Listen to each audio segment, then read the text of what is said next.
안녕하십니까? 저는 50대 후반의 남자이며 여행을 좋아하는 사람입니다. 인생을 살면서 많은 수의 친구보다 진정한 친구 한 명 있는 것이 더 값지다고들 하잖아요. 저는 그 말을 100% 이해하고 100번, 1000번 공감하는 사람입니다. 제게 그런 값진 친구가 한 명 있거든요. 제 인생 중 반 이상을 함께한 그 친구를 소개해 드리겠습니다. 저는 제주도가 고향입니다.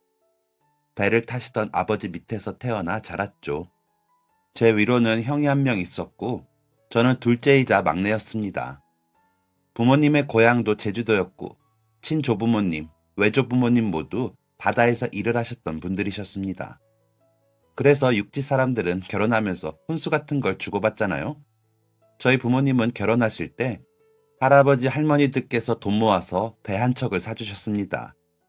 이렇듯 이대가 바다에서 일을 했고, 애정도 컸고, 바다 말고는 모르셨던 분들이니 형과 저도 자연스럽게 배 타는 법, 낚시하는 법을 배우며 맨날 바다만 보면서 자랐죠. 그런데 참 웃기게도 제가 배멀미를 합니다. 어머니는 저희 형제를 임신하고 계셨을 때에도 계속 배를 타셨던 분입니다. 새벽 동이 트기 직전에 아버지를 따라 배를 타서 그물을 올리곤 하셨습니다.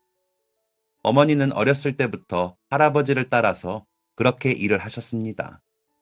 그런데 제가 배멀미가 있다니 가족들 모두 황당해 했습니다. 특히 아버지가 제일 어처구니 없어 하셨습니다.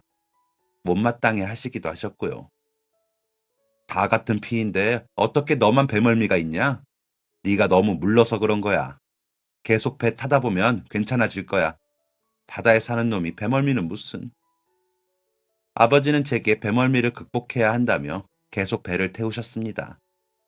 일주일 동안 매일 배를 타면서 매일 토를 했고 결국 병이 나서 꼬박 일주일을 알아누웠습니다. 어머니는 아버지에게 이제 그만 좀 하라고 하셨습니다. 아버지는 배 타야 하는 놈이 배멀미를 하면 어쩌자는 거냐며 버럭 화를 내셨습니다. 저 때문에 부모님이 싸우시는 게 싫어서 저는 결국 수산시장을 하시는 아버지 친구분께 생선 손질하는 법을 배우게 되었습니다. 중학생 때부터요. 하지만 저한테는 그 생선 냄새도 곤욕이었습니다. 집에서 어머니가 떠주시는 회나 구이, 찜 같은 거야 잘도 먹는다지만 생선 수십 마리를 앞에 갖다 놓고 손질하는 일은 정말 힘들었습니다. 바다에서 쏟아지는 비린내와는 차원이 다른 냄새였습니다. 또한 생선의 대가리를 따고 내장을 골라내는 것은 꿈에도 나올 정도로 괴로웠습니다. 손을 벌벌 떨다가 칼에 손을 베인 적이 수두룩했습니다. 결국 저를 가르치던 아버지 친구분도 고개를 저으며 두 손 두 발을 드셨습니다. 이번에도 아버지가 단단히 화가 나셨죠. 너 여기서 어떻게 살아가려고 그러는 거냐? 바다에 사는 놈이 바다를 가지고 밥벌이를 해야 할 거 아냐? 아버지께 여러 차례 이렇게 혼이 나다 보니 왜 나는 바다에서 살아야 하는 건지, 바다에서 정말 살기 싫다고 생각했습니다. 육지는 어떻게 생겼는지, 육지에 사는 사람들은 어떤 밥벌이를 하고 사는지 궁금했습니다. 하지만 알 수 있는 길이 없었고 그렇게 고등학생이 되었습니다. 형은 중학교만 졸업하고 바로 배를 탔습니다. 그 덕에 제가 고등학교를 갈 수 있었습니다. 아마 형이 고등학교를 갔다면 저는 중학교만 졸업할 수 있었을 겁니다. 저는 매일 새벽같이 배를 타고 돌아오는 아버지와 형을 위해 부둣가에서 밥을 준비했습니다. 국수를 끓일 때도 있었고 비빔밥을 가져갈 때도 있었습니다. 국수를 끓이고 있으면 아버지가 돌아오셔서 자라다만 물고기 두어 마리를 툭 던져 넣으셨습니다. 그럼 제가 거기에 고추장을 풀었고 아버지랑 형은 말없이 국수를 먹었습니다. 바닷가에 살면서 바다에는 나가지 못하고 부둣가에서만 전전하고 있는 내 모습이 조금 답답하게 느껴졌습니다. 육지도 바다도 아닌 이곳이 내가 있어야 할 자리인가 생각을 했습니다. 그러다가 고등학교 3학년이 되었을 때 처음으로 육지를 가게 되었습니다. 김해에 사시는 큰 외삼촌의 부고 소식을 듣고 내 가족이 배를 타고 김해로 갔습니다. 얼굴도 한 번 본 적 없는 분이었습니다. 어머니가 말씀하시길 제가 2살 때까지는 큰 외삼촌이 제주도에 계시다가 늦지막히 결혼을 하시고 김해로 가셨다고 했습니다. 그래서 제가 2살 때까지는 일주일에 서너 번은 봤다는데 제가 기억이 날리 없었죠. 김해에 가는 내내 배 안에서 자다 토하고를 반복했습니다. 그렇게 오랜 시간 배를 타본 건 처음이었습니다. 아마 그날 살이 2kg는 빠졌을 겁니다. 그렇게 도착한 김해에서 또 차를 타고 곧장 장례식장으로 향했습니다. 장례식장 한쪽 구석에서 진이 빠진 채 축 처져서 앉아 있었습니다. 몇 번 본 적이 있는 사촌 형들이 하나둘 모였습니다. 새벽을 보내고 아침이 밝았을 때 사촌 형들이 잠깐 밖에 다녀오자고 했습니다. 어른들 많이 오시는데 우리까지 있으면 정신없어. 나가서 아침밥이나 먹고 오자. 그때 형들을 따라서 처음으로 육지의 시내를 가게 되었습니다. 살다가 그렇게 넓고 사람이 많은 거리는 처음 봤습니다. 제주도에도 나름 시내라고 불리는 곳이 있었습니다. 하지만 육지랑은 비교가 안 되더라고요. 제주도 시내에 몇 배는 되는 가게들이 즐비해 있었습니다. 그 수많은 식당들도 다 메뉴가 달랐습니다. 돈가스, 국수, 숯불고기, 스파게티, 냉면, 빵집, 닭집 등등 정말 다양했습니다. 사촌형 중 한 명이 목이 칼칼하다며 약국에 같이 가자고 했습니다. 약국이 진짜 넓더라고요. 제가 살던 곳에 있는 작은 약국과는 비교가 안 되었습니다. 가운을 입은 약사 선생님도 3명은 있었고요. 나와서 어른들 드릴 주스 좀 사자며 마트도 들렸는데 마트에는 처음 보는 식재료, 처음 보는 과자들이 어마어마하게 많았습니다. 아침 메뉴로는 숯불고기를 먹었는데 그냥 백반 형식으로 나오는 고기였는데 그것조차도 맛있었습니다. 밥 다 먹고 소화시킬 겸 시내를 한 바퀴 도는데 오락실도 지나치게 되었습니다. 주말이라 그런지 오락실에 사람들이 바글바글 했는데 저는 오락실이라는 걸 난생 처음 보는지라 너무 신기했습니다. 큰 외삼촌의 장례식이 끝나고 집에 와서도 계속 김해 시내를 거닐었던 게 생각났습니다. 국수를 끓이면서도 학교에 있을 때도 밤에 자기 전에도 심지어는 꿈에서도 그때 그 거리가 생생하게 재현되었습니다. 그렇게 며칠을 보내던 어느 날 아버지랑 형이 배를 타고 오시는 길에 부둣가에서 라면을 끓이고 있었습니다. 저 멀리서 아버지의 배와 함께 바다의 비린내가 얼굴을 감싸는데 왜인지는 모르겠지만 그 순간 결심했습니다. 내가 있을 곳은 여기가 아니다. 육지로 가야겠다고요. 그날부터 학교 선생님들이나 주변의 육지에서 좀 생활해봤다는 어른들에게 이것저것 물어보기 시작했습니다. 육지로 어떻게 가는지, 가서 뭐 먹고 살아야 할지, 돈은 얼마나 있어야 하는지. 하지만 다들 저희 아버지 성격을 아시기에 고개를 저으며 그냥 여기 부둣가에서 라면이나 끓이라는 말뿐이었습니다.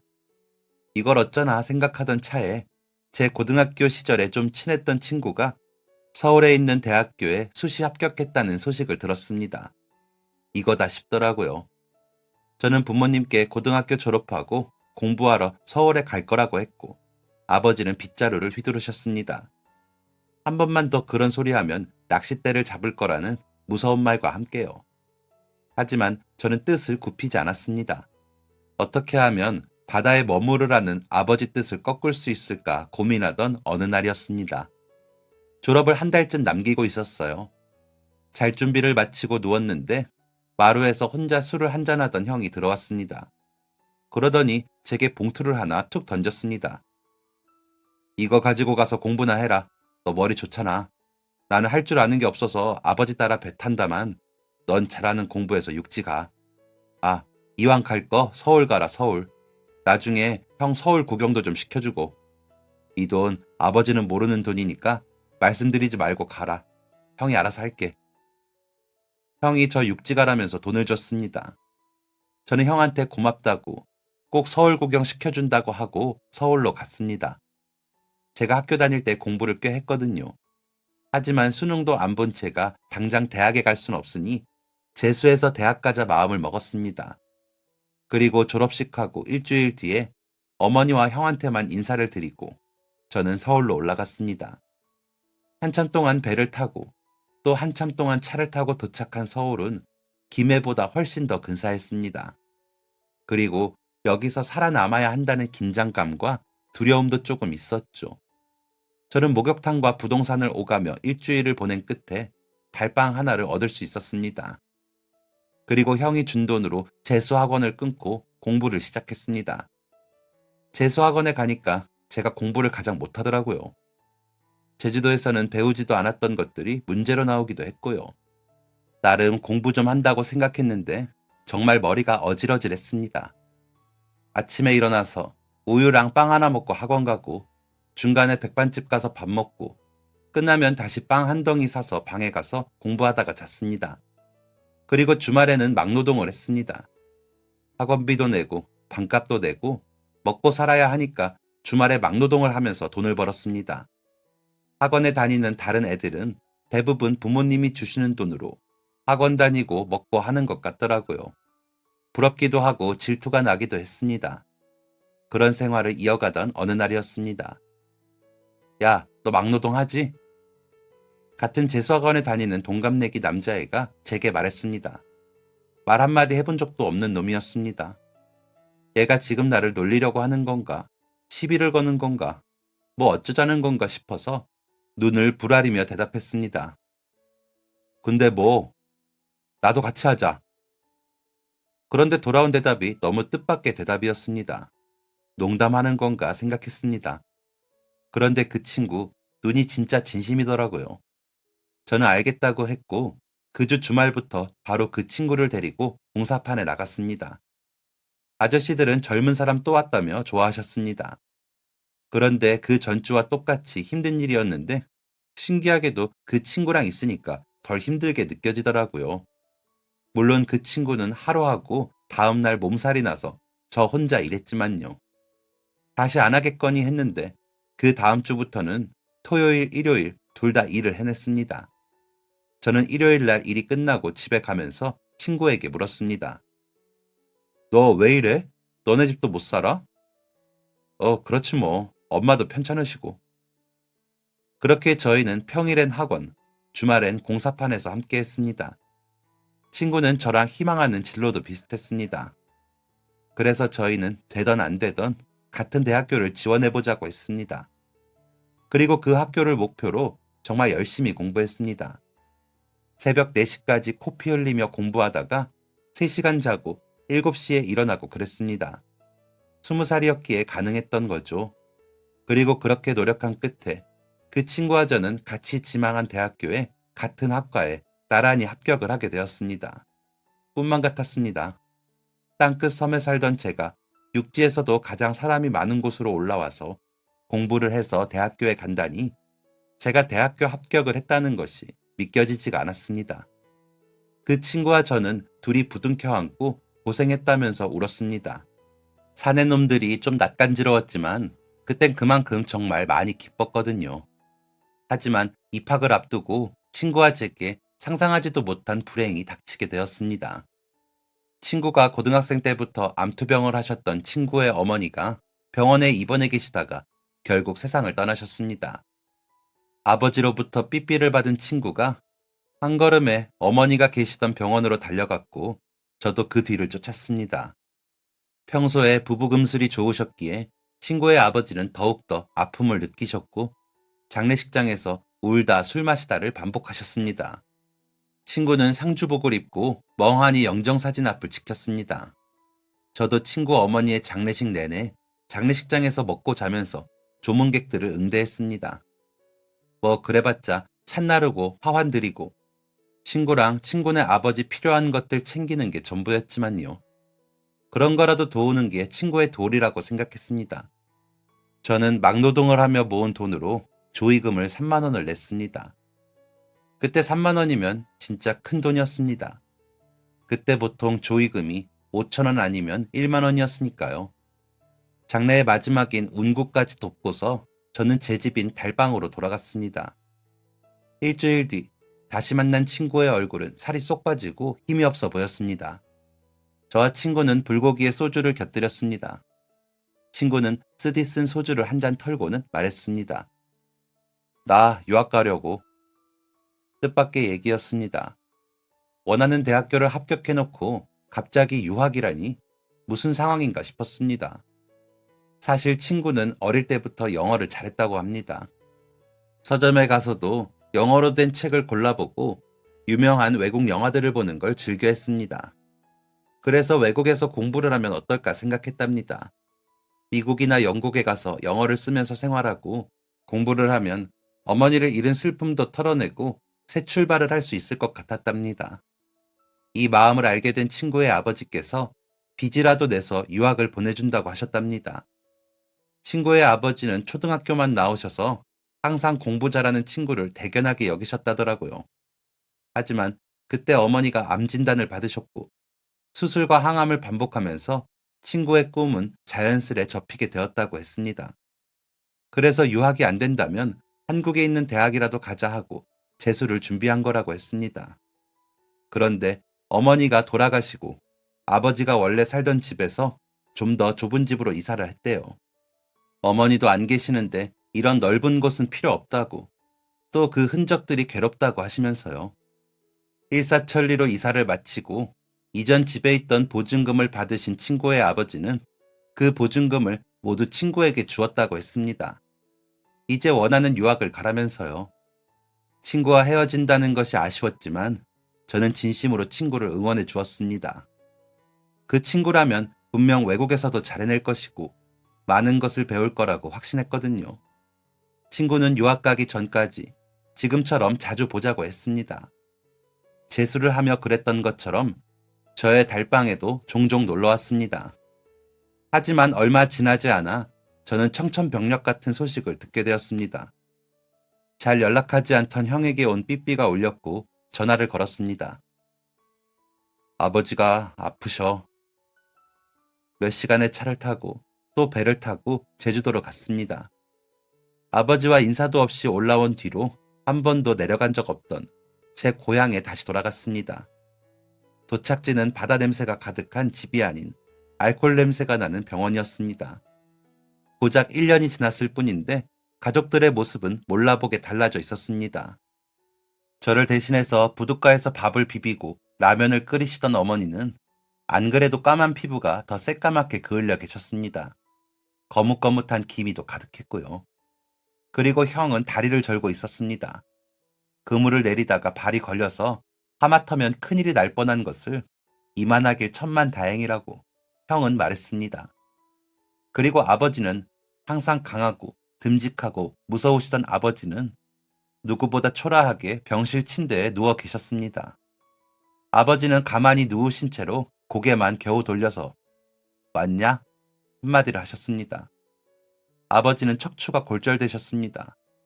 며칠 전 배에서 내려오시면서 허리를 삐끗하셨는데 아마 그때 다친 게 아닐까 추측만 할 뿐이었습니다.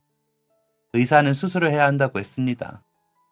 아버지는 누워만 계시다가 조금만 몸을 움직이려 하셔도 고통을 호소하셨습니다. 잠을 주무시면서도 편하게 주무시질 못하니 밤새 끙끙 앓는 소리를 내시고 편히 못 주무셨습니다. 아버지는 수술실로 들어가셨습니다. 제가 알던 1년 전의 모습과 달리 아주 작고 초라하게요. 긴 수술 시간을 기다리며 어머니와 형과 밥을 먹었습니다. 오랜만이라 그런 건지 상황이 상황이라 그런 건지 다들 말이 없었습니다. 식사를 마치고 형과 병원에 있는 벤치에 앉아 잠깐 얘기를 나누었습니다. 먼저 오늘 뗀 것은 저였습니다. 병원비 많이 나오겠지? 큰일이다. 우리 집 2달 전에 이사했거든. 좋은 집은 아니고 비슷해. 좀 더 깨끗하고. 비슷한 조건으로 이사하는데도 돈이 꽤 들더라고. 형은 한숨을 푹 내쉬었습니다. 저도 따라서 한숨을 쉬었습니다. 긴 수술 끝에 아버지는 성공적인 수술을 마치고 중환자실로 들어가셨고, 다음 날 아버지가 일반 병실로 올라가는 걸 보고서야 저는 다시 서울로 돌아올 수 있었습니다. 서울로 돌아온 저는 익숙한 달방에 들어가서 옷가지 속에 숨겨놓은 통장을 꺼냈습니다. 그 통장 속에는 제 1년치 등록금이 들어있었습니다. 매일 빵과 우유로 끼니를 때우고 공사판에서 일을 하면서 모은 돈이었습니다. 이 돈이면 편하게 1학년 생활을 할 수 있었습니다. 그리고 이 돈이면 아버지의 수술비를 메꿀 수 있는 돈이었습니다. 고민할 여지가 없었습니다. 저는 곧장 형에게 연락을 했습니다. 아버지 수술비 내가 낼게. 대학교야 안 다니면 그만이었습니다. 아무리 제게 매몰차고 제 꿈을 응원하지 않았더라도 아버지는 아버지였습니다. 그런 아버지가 편찮으신 걸 모른 척 할 수는 없었습니다. 그런데도 울적한 마음은 어쩔 수 없더라고요. 이 울적한 마음이 아버지가 편찮으셔서인지 제가 대학을 못 가서인지 설명할 수는 없었습니다. 아마 둘 다가 아닐까 생각하며 좁은 달방에서 소주를 한 병 깠습니다. 그때였습니다. 제 가장 친한 친구가 제 달방 문을 벌컥 열었습니다. 어디 다녀왔어? 어제도 그제도 안 보이던데. 저는 자초지종을 친구에게 설명했습니다. 친구의 얼굴이 심각하게 굳었습니다.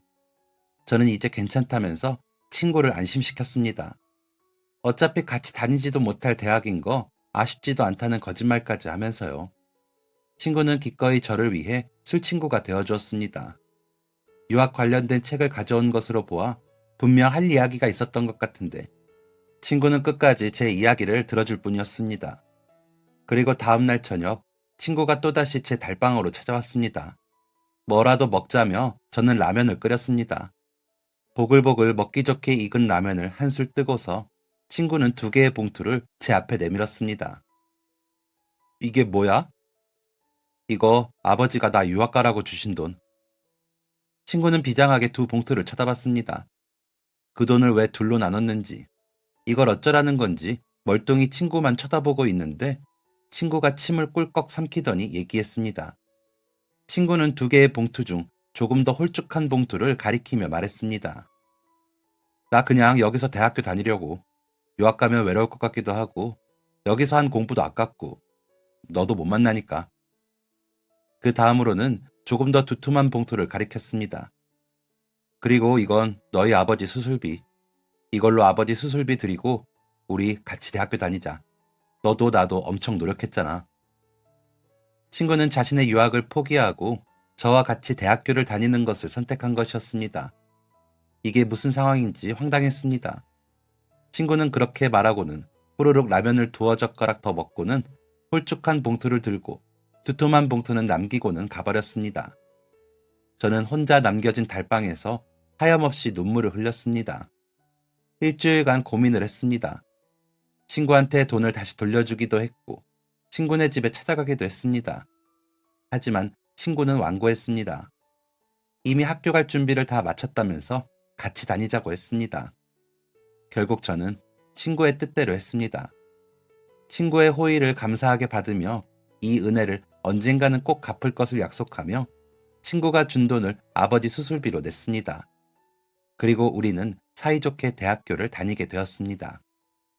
대학교는 생각보다 더 치열한 곳이었고 더 공부를 많이 해야 하는 곳이었습니다. 하지만 친구가 있었기에 외롭지 않고 즐겁게 학교 생활을 할 수 있었습니다. 그렇게 1년이 지났고 저희는 입대도 동반 입대를 했습니다. 전역도 동시에 복학도 동시에 했습니다. 성적도 엇비슷하게 잘 나왔고요.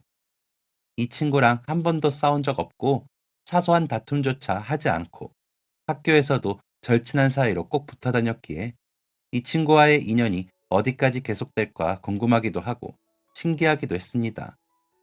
혹시 취직하면서 인연이 끊기지는 않을까 염려되기도 했고요. 그런데 어떻게 이런 일이 있는지 진짜 신기한 일이 일어났습니다. 저랑 친구가 같은 회사에 입사를 하게 된 것입니다. 원래도 저희 학과에서 많이 가는 기업이긴 했는데 저희랑 같은 해에 졸업한 사람들 중에서 그 해에 딱 2명만 그 기업에 취직을 했거든요. 그런데 그게 그 친구랑 저였습니다. 비록 같은 부서는 아니었지만 각자가 원하던 부서로 나란히 입사를 할 수 있었습니다. 속도 참 깊고 똑똑한 제 친구가 언제나 자랑스러웠습니다. 그런 친구와 함께 커간다는 사실만으로도 참 기분이 좋았습니다. 친구와 저는 둘 다 직장 생활을 하면서 인연을 찾게 되었습니다. 친구는 우연히 거래처로 만난 대학 후배와 인연을 맺었고 저는 같은 부서의 입사 동기와 인연이 닿았습니다. 따로 계획을 한 것도 아닌데 저희는 1년의 텀으로 결혼식을 올리게 되었고 서로의 결혼식에 사회를 봐주었습니다. 저희는 부부끼리도 가깝게 지냈습니다. 넷다 비슷한 일을 해서 그런지 이야깃거리도 많았고 성향도 비슷비슷했습니다. 자녀를 낳은 후에도 저희의 사이는 변함이 없었습니다. 오히려 훨씬 더 가까워졌습니다. 저랑 친구는 몇 개월의 차이로 아빠가 되었거든요. 친구는 아들, 저는 딸을 낳아서 나중에 사돈해야 하는 거 아니냐는 우스갯소리도 했습니다. 저희 아내와 친구의 아내도 저희들을 빼고 여자들끼리 아니면 아이들까지 같이 종종 만나며 인연을 이어갔습니다. 그렇게 10년이 넘는 세월을 보냈습니다. 그런데 일한 지 한 14년쯤이 되었을 때였나? 그때부터 친구가 많이 힘들어 했습니다. 나이가 먹은 만큼 건강도 예전 같지 않다고 하기도 했고, 업무적으로도 스트레스를 많이 받았습니다. 그때 친구보다 어린 사람이 친구의 상사로 왔거든요. 다른 회사에 있던 사람이라 업무 스타일도 달랐고, 일을 열심히 하지 않는 사람이었습니다. 그 때문에 바로 밑사람인 친구가 고생을 많이 했고, 밑에 직원들의 푸념도 받아줘야 했고, 그때 친구 부서에 업무도 많아서 이리 치이고 저리 치이며 고생을 참 많이 했습니다. 친구가 원래 술을 잘 안 했거든요. 20대 때는 저랑 같이 좀 먹었는데 그래도 둘 다 부어라 마셔라 하는 스타일은 아니었습니다. 적당히 주량껏 먹고 집으로 귀가했었죠. 그러다가 결혼하고 나니까 먹는 빈도수가 더욱 줄더라고요. 애들 보느라 술 먹을 여유도 없이 뻗어서 잠자버리고 애들이랑 아내가 기다리고 있으니 회식도 잘 참여하지 않았거든요. 그렇게 술과 점점 멀어졌었죠. 특별한 날 아니면 안 먹었습니다. 그런데 친구가 그때 스트레스가 심했는지 술을 시작하더라고요.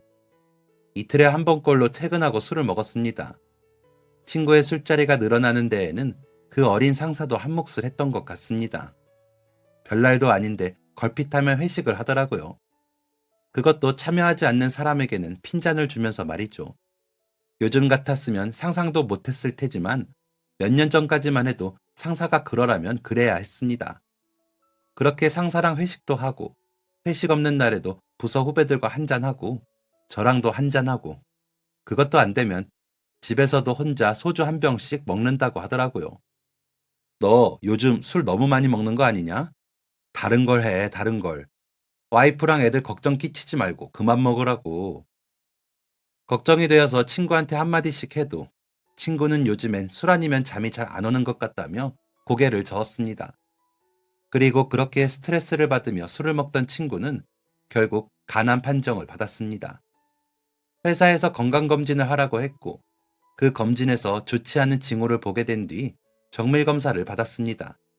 그리고 간암이라는 무서운 소리를 듣게 되었습니다. 친구도 친구의 아내도 친구의 아이들도 그리고 저도 가슴이 찢어지는 고통을 느꼈습니다. 진짜 막막하고 눈앞이 어지러질했습니다. 친구의 아내는 눈물을 쏟으면서 그러게 술을 적당히 마시라니까 왜 그렇게 말을 안 듣고 미련하게 살았냐며 화를 냈습니다. 중학생인 친구의 아들도 흰색 교복 와이셔츠로 눈물을 훔쳤습니다. 다행인지 아닌 건지 친구는 수술이 가능한 상황이었습니다. 친구는 곧장 수술 일정을 잡았고 입원을 했습니다. 친구가 수술하는 날 연차를 내고 친구의 수술이 잘 되기를 기도하며 수술실 앞에서 기다렸습니다. 하지만 제 기도가 너무 약했나 봅니다. 친구의 수술 결과는 좋지 않았습니다. 결국 친구의 아내는 간암 수술을 잘한다는 병원을 찾고 또 찾다가 다른 병원으로 친구를 데려갔습니다. 그리고 거기서 두 번째 수술이 진행되었고 이번에도 결과는 그닥 좋지 않았습니다. 하지만 포기할 수 없었습니다. 때마침 미국에서 학회를 마치고 온 교수님이 계셨고 친구는 마침내 세 번째 수술을 받게 되었습니다. 하지만 수술실에 들어가서 친구의 상태를 확인한 교수님은 수술을 하지 않고 열었던 친구의 복부를 다시 닫으셨습니다. 수술을 할 수가 없는 상황입니다. 간 이식을 하는 것이 최선일 것 같습니다. 우리나라의 의학기술이 빠르게 발전하기 시작한 것은 그리 오래되지 않았습니다. 그 당시의 사진상으로 친구의 상태를 정확하게 파악하기는 힘들었을 겁니다. 친구의 와이프는 고민할 게 있겠냐면서 바로 이식 검사를 받았습니다. 친구 와이프가 친구와 같은 A형이었거든요. 그런데 친구 와이프의 간은 너무 작았습니다. 이식을 할 수 없는 상황이었습니다. 친구의 중학생 된 아들까지 나섰습니다. 하지만 아들은 검사를 할 것도 없었습니다. 아들은 O형이었으니까요. 지금은 혈액형이 달라도 간이식 성공률이 높지만 그때는 그렇지 않았거든요. 친구의 얼굴은 하루가 다르게 누렇게 떴습니다. 붓기도 심했고요. 저는 고민을 했습니다. 정말 고민이 많이 되었습니다. 제가 혼자였다면 고민할 것도 없이 당장 이식 검사를 받았을 겁니다. 친구랑 저랑 혈액형이 똑같았거든요. 하지만 제게도 책임져야 할 아내와 딸이 있었습니다. 주변에 간이식을 했다는 사람이 한 명도 없어서 제 안전을 보장하기 어려웠습니다. 만약 잘못되기라도 한다면 아내와 딸은 어떻게 되는 것인지 머리가 지끈거렸습니다. 회사에서 일을 하는데도 일이 손에 안 잡혔습니다. 같은 부서도 아니고 회사에서 자주 보지도 않는 친구였지만 회사에 든든한 친구가 없다는 사실만으로도 제 마음은 공허했습니다. 70일 같은 일주일을 고민한 끝에 저는 이식검사를 받기로 했습니다. 제 처자식도 걱정이 되지만 일단 죽어가는 친구부터 살리고 보는 게 도리인 것 같았습니다. 체구도 친구랑 비슷하고 평소에 담배도 전혀 안 하고 술도 잘 안 먹고 운동도 종종 하던 저는 공여자 조건에 부합했습니다. 하지만 제가 간을 떼어준다는 것을 알게 된 친구가 심하게 화를 냈습니다. 너 미쳤어? 나 하나 죽으면 그만인 걸 왜 너까지 그래? 기다리면 공여자 나타날 수도 있다는데 왜 네가 나서냐고. 언제? 대체 언제 나타나는데? 얼마나 기다려야 하는데? 모르잖아. 우리도 모르고 의사 선생님도 모르잖아. 네 상태는 계속 안 좋아지는데 계속 고집 부릴래? 야, 네가 우리 아버지 수술비 내줬잖아. 그 덕에 우리 아버지 아직 잘 살아 계시고 그거 갚을 때라고 본다. 고집 부리지 말고 내 튼튼한 간 받아서 우리 같이 오래오래 살자. 친구는 눈물을 뚝뚝 흘렸습니다. 미안하다면서 멈추지 않는 눈물을 닦았습니다. 우리는 다시 일주일 뒤 수술을 했습니다. 저희 가족도 친구네 가족도 피가 마르는 시간이었을 겁니다. 하늘이 도왔습니다. 친구와 저의 수술은 아주 성공적이었습니다. 교수님께서도 수술이 아주 잘 되었다고 하셨다더라고요. 그런데 간이식 진짜 아프더라고요. 수술 후에 정말 너무너무 아팠습니다. 뭐랄까, 몸속이 타는 기분이라고 해야 하나? 아무튼 살면서 느낀 고통 중에 최고로 아팠습니다. 하지만 그 동시에 살면서 느낀 기쁨 중 가장 값진 기쁨이었습니다. 친구와 저는 회복을 위해 같은 병실에서 입원 생활을 했습니다. 친구랑 둘이 농담으로 어떻게 이젠 하다하다가 병실에서까지 같이 있냐고 웃었습니다. 그런데 수술을 마치고 얼마 지나지 않은 어느 날이었습니다. 저희 회사 간부 둘이 저희를 찾아왔습니다. 어리둥절한 저희에게 간부들은 더 어리둥절한 말을 했습니다. 두 분 이야기 모두 들었습니다. 회사의 소문이 자자하더라고요. 알아보니 두 분 나란히 입사하셔서 15년 동안 저희 회사 위에서 큰 힘 써주셨더라고요. 회사가 성장하는 데에 있어 두 분의 기여도가 컸다고 회사에서도 인정하며 감사하게 생각하고 있습니다.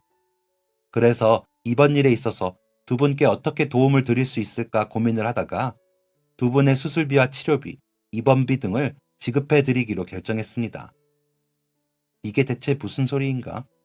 이런 건 어디서도 듣도 보도 못한 소리였기에 당황스러웠습니다. 회사에서 직원의 수술비를 대주다니. 그런 소리는 생전 처음 들어보는 것이었습니다. 그런데 진짜 회사는 저희의 수술비와 지금껏 친구가 수술을 했던 비용, 치료, 입원 비용을 모두 포함한 9천만 원이라는 큰 돈을 모두 내주었습니다. 진짜 얼떨떨했습니다. 9천만 원이라니. 지금도 큰 돈이지만 그때는 정말 어마어마하게 큰 돈이었습니다. 사실 친구의 아내가 병원비를 감당할 수가 없어서 빚까지 진 상황이었습니다. 중학생 아들의 남편은 아프고 간호 때문에 일을 할 수도 없고 정말 힘든 상황이었죠. 회사에서 도움을 줬다는 소식을 듣게 된 친구의 아내는 정말 감사한 분들이라며 이 은혜를 어떻게 갚으면 좋겠냐면서 눈물을 보였습니다. 그 감사한 은혜를 갚는 것은 저와 친구의 몫이었습니다. 저와 친구는 회복이 되는 대로 빠르게 회사에 복직을 했습니다. 많은 사람들이 응원해 주었고 박수를 쳐주었습니다. 저희는 처음 회사에 입사했을 때 20대의 그 시절로 돌아가서 더 힘을 내서 열정적으로 일을 했습니다. 저희에게 큰 도움을 준 저희 회사에게 기여를 하고 싶었습니다. 후유증 때문인지 친구도 저도 전보다 피로를 빨리 느꼈고 원인 모를 복통도 가끔 있었지만 간이식을 하고 나면 그건 어쩔 수 없이 안고 가야 할 부분이라고 하더라고요. 그래서 꼭 참고 최대한 티내지 않으면서 일했습니다. 열심히 한 대가였을까요?